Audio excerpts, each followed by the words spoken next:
Hello guys, this is Aakash Kumar and welcome back to my YouTube channel. जैसे guys आपको पता है, हम डेली में मॉर्निंग करंट अफेयर्स आपके लेकर आते हैं, जो कि टॉप 15 या टॉप 15 आपके लिए लेकर आते हैं। तो चलिए गाइस, आज की करंट अफेयर शुरू करते हैं। पहला क्वेश्चन, जैसे कि आपकी स्क्रीन पर दिख रहा होगा, हाल ही में बिहार के मंत्रिमंडल में कितने विधायकों ने शपथ ली है? ठीक है, कितने एमएलए इन्होंने शपथ ली है? तो गाइज ये लिए 31, कितने गाइज 31 एमएलए ने। ठीक है, अगर हम देखें इसके बारे में गाइज, जैसे आपको पता है कि बिहार में तख्ता पलट हुआ है सरकार का, है ना, नई सरकार बनी है ना, ये नीतीश कुमार की अगुवाई में। एक्चुअली नीतीश कुमार ने जो है बीजेपी से अपना दामन छुड़ा लिया है। ठीक है, इन्होंने अपना महागठबंधन बनाया है। तो गाइस मुख्यमंत्री नीतीश कुमार बने हैं बिहार के, जबकि डिप्टी सीएम उप मुख्यमंत्री किसको बनाया गया है? तेजस्वी यादव को। किसको गाइस? तेजस्वी यादव को। ओके, अगर हम और इसके बारे में देखें डिटेल में, देखो नीतीश कुमार को ने तो गृह मंत्रालय यानी होम मिनिस्ट्री अपने पास रखी है, जबकि डिप्टी सीएम तेजस्वी यादव ने स्वास्थ्य मंत्रालय रखा अपने पास। तेजस्वी के बड़े भाई तेज प्रताप यादव को पर्यावरण दिया गया है मंत्रालय, जबकि विजेंद्र यादव को ऊर्जा विभाग दिया गया है। तो ये 4 मोस्ट जो है कैबिनेट मंत्रालय दिए गए हैं। ठीक है, जैसे आपको पता है कि बिहार में यानी कल मंगलवार को कैबिनेट का विस्तार हुआ है ना। और गाइज 31 विधायकों ने शपथ दिलाई गई है। ठीक है, यहाँ के जो राज्यपाल हैं उन्होंने शपथ दिलाई है। ओके, और गाइज सबसे ज़्यादा जो मंत्री पद है ना जिनको मिला गया वो राजद के खाते से हैं, क्योंकि आपको पता है कि नीतीश कुमार ने महागठबंधन बनाया है, जिसमें राजद है, मुख्यमंत्री ये राजद है, कांग्रेस के नेता हैं। ठीक है, तो गाइज राजद के कोटे से 16 विधायक मंत्री बनाया गया, जबकि जदयू के 11 विधायकों को, जबकि कांग्रेस के 2, हम का 1 और 1 निर्दलीय विधायक, है ना। यानी सबसे ज़्यादा किसमें हैं? तो गाइस ये हैं 16 विधायक राजद से। ओके, आगे चलते हैं। सिंगापुर की तर्ज पर भारत की पहली नाइट सफारी किस राजधानी बनेगी? तो गाइज ये सिंगापुर के तर्ज पर है और इंडियाज़ फर्स्ट नाइट सफारी। तो गाइज इसका देखते हैं कहाँ पर शुभारंभ हुआ है ना। तो गाइज ये योगी सरकार का फैसला है। अब योगी कहाँ के सीएम हैं? तो ये गाइज ये मुख्यमंत्री हो जाते हैं उत्तर प्रदेश के। तो लखनऊ में स्टार्ट किया गया इसको। ठीक है, बनेगी ये सिंगापुर की तर्ज पर, क्योंकि सिंगापुर में इसकी जैसी नाइट सफारी है। ठीक है, तो गाइस ये देश का पहला नाइट सफारी पार्क होगा जो कि लखनऊ में खोला जाएगा। क्यों? क्योंकि अभी तक देखो गाइस हमारे पास लगभग बहुत सारे पार्क हैं, लेकिन दिन के हैं, नाइट के नहीं है। तो पहला नाइट होगा। ठीक है, और इस बारे में किसने बताया? तो गाइस ये पर्यटन, हमारे जो पर्यटन संस्कृति मंत्री हैं ना, जयवीर सिंह ने बताया है। ठीक है, तो सिंगापुर की विश्व की पहली नाइट सफारी की तर्ज पर इतने हेक्टेयर की ज़मीन बनाई गई है, और जबकि वन का नाम क्या है जंगल में जिसमें फैले गए? तो कुकरेल है। ठीक है, लखनऊ में। और गाइस 350 एकड़ में बनाई जाएगी और 150 एकड़ में इसका उद्यान बनाया जाएगा। ठीक है, बहुत सारी इसमें सुविधाएं मिलेंगी और हमारी जो पर्यटन है, टूरिज्म, उसको ही बढ़ावा देगी। ठीक है, तो गाइस ये ऐसा। आगे चलते हैं। फुटबॉल को संचालन करने वाले फीफा ने किस देश की फुटबॉल संघ को निलंबित कर दिया है? तो गाइस जैसा आपको पता है कि अभी हाल ही में जो फीफा है ना, उसने हमारे भारत की फुटबॉल महासंघ को बैन कर दिया, यानी निलंबित, यानी सस्पेंड कर दिया। क्यों करा देखते हैं गाइस, है ना। देखो थोड़ा जूम कर लेते हैं इसको। एक्चुअली देखो फीफा है ना, आपको पता है कि फुटबॉल का मैच कराती है, तो इसने भारतीय फुटबॉल संघ की एआईएफ को निलंबित कर दिया। क्यों? क्योंकि आगे बताएंगे हम आपको। आगामी आदेश तक भारतीय फुटबॉल टीम को कोई अंतर्राष्ट्रीय मैच नहीं खेलेगी, यानी जो हमारे इंडिया की है ना वो कोई भी मैच नहीं खेल पाएगी। ठीक है, और फीफा का कोई भी टूर्नामेंट भारत में नहीं होगा। तो बहुत बड़ी न्यूज़ है और ये काला दिन है हमारे इतिहास के लिए, इंडिया के लिए, क्योंकि हम क्या है अपने भारत को दिखाते हैं इंटरनेशनल लेवल पर खेल के, लेकिन ये ब्लैक डे कह सकते हो। ठीक है, इसे क्यों हुआ?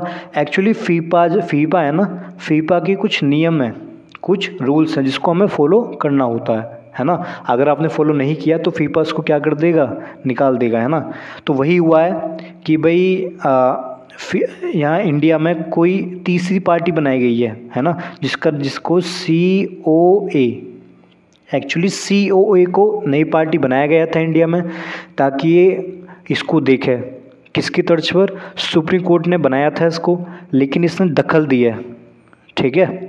इसने क्या दखल दी अपने इसमें काम में, ठीक है। ये 12 सदस्यों की सलाहकार समिति थी, लेकिन फीफा ने इसे मान्य नहीं किया, क्योंकि दखल दे रही थी, हस्तक्षेप कर रही थी, है ना। तो किसी भी थर्ड पार्टी नहीं आ सकती इसमें, ये इसका नियम है। तो जिसकी वजह से हमारे जो फुटबॉल संघ है ना, उसको निलंबित, सस्पेंड कर दिया है, ठीक है। CO तीसरी पार्टी थी, तीसरी पार्टी की वजह से, ठीक है। अगला क्वेश्चन गाइस, अंतर्राष्ट्रीय समुद्री भोजन शो की मेजबानी कौन सी राजधानी करेगी? तो गाइस इंटरनेशनल समुद्री भोजन ये शो होगा, है ना, ये कहाँ पर होगा? कोलकाता में होगा। कहाँ पर गाइस? कोलकाता में, ठीक है। ये 15 से 17 फरवरी तक चलेगा कोलकाता में। ये 23वां इंडियन इंटरनेशनल सी फूड है, ठीक है, जो कि आयोजन होने वाला है, ठीक है।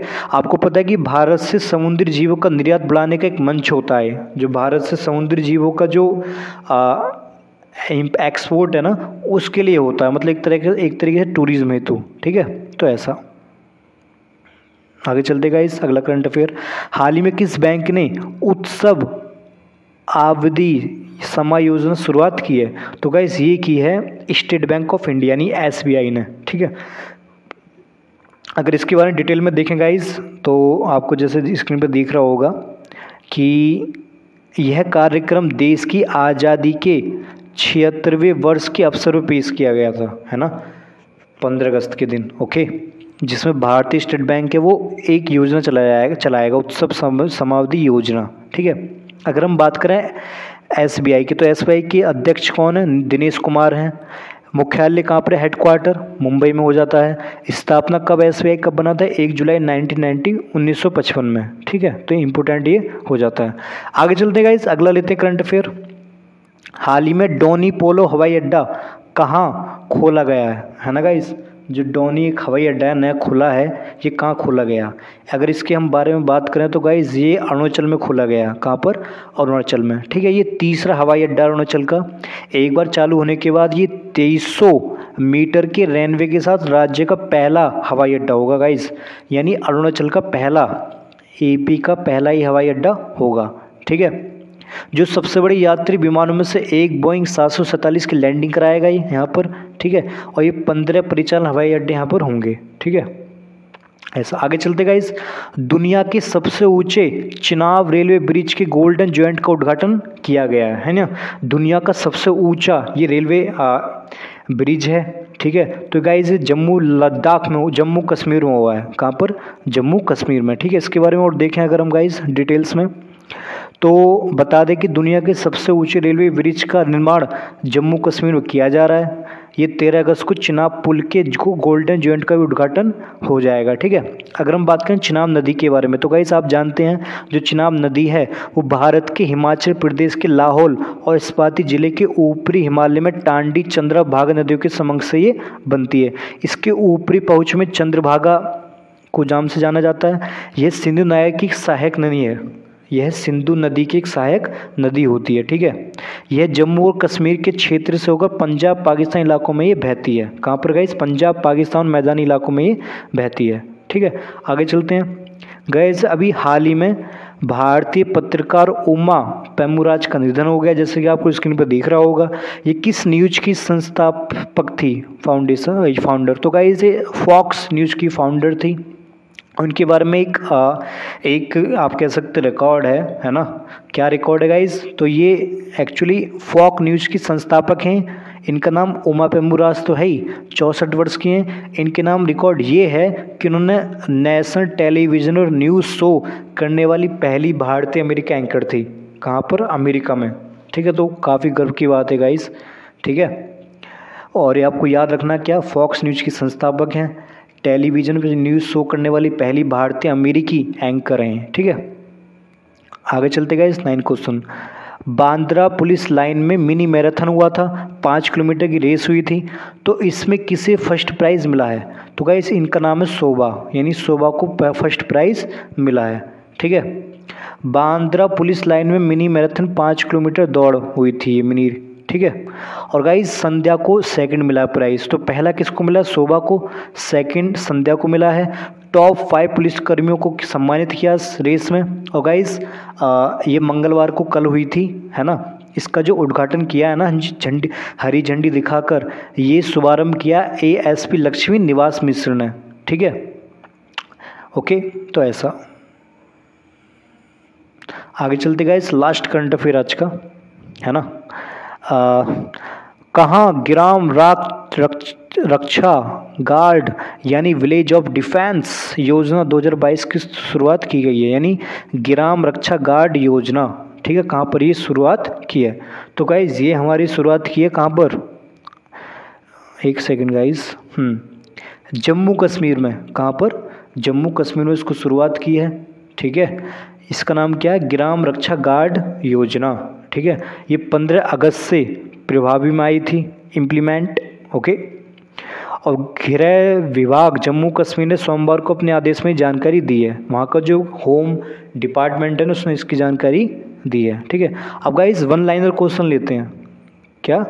One liner question. ठीक है, जैसे कि पहला, जो RPF है ना, उसने अभी एक अखिल भारतीय अभियान की शुरुआत की है, जिसको किस नाम से जाना जाता है? ऑपरेशन यात्री सुरक्षा के नाम से। ठीक है, ये 24 घंटे में सुरक्षा प्रदान करेगा, ऐसा बताया गया है। ठीक है, दूसरा, केंद्र सरकार ने नागालैंड कैडर के 1994 बैच के भारतीय प्रशासनिक सेवा IAS अधिकारी पीयूष गोयल को क्या बनाया गया? इस मुख्य कार्यकारी अधिकारी CEO बनाया। किसका? नेट ग्रिड का। तो ये भी इम्पोर्टेंट है। ओके, और गाइस जो रामसर स्थल की सूची है ना, उसमें लिस्ट में 11 और भूमि इसमें जोड़ी गई हैं, तो ये भी इम्पोर्टेंट हो जाता है ना। और कोर्ट का ये बैंक ने जो है लाइफ स्टाइल, कोर्ट का महिंद्रा बैंक है ना, काफ़ी इम्पोर्टेंट है। इसने गाइस एक खाता खोला है, कौन सा? लाइफ स्टाइल कॉर्पोरेट के नाम से। ठीक है, तो ये भी इम्पोर्टेंट है। और गाइस आपको पता है कि शेयर बाजार के दिग्गज निवेशक इन्वेस्टर राकेश झुनझुनवाला का निधन हो गया था। ये 62 साल के थे। ठीक है, इनके पास लगभग 46,000 करोड़ प्रॉपर्टी थी या है। ठीक है, तो गाइस ये थे आज की करंट अफेयर। अगर आप डेली मॉर्निंग में करंट अफेयर्स पढ़ना चाहते हैं तो हमारे चैनल को लाइक करें, शेयर करें, सब्सक्राइब करें। अगर आप सब्सक्राइब करोगे तो सबसे पहले आपको नोटिफिकेशन जाएगा। तो तब तक के लिए गाइस मिलते हैं आपसे नेक्स्ट वीडियो में। तब तक के लिए खुश रहें, देखते रहें हमारे चैनल को। Thank you, thanks.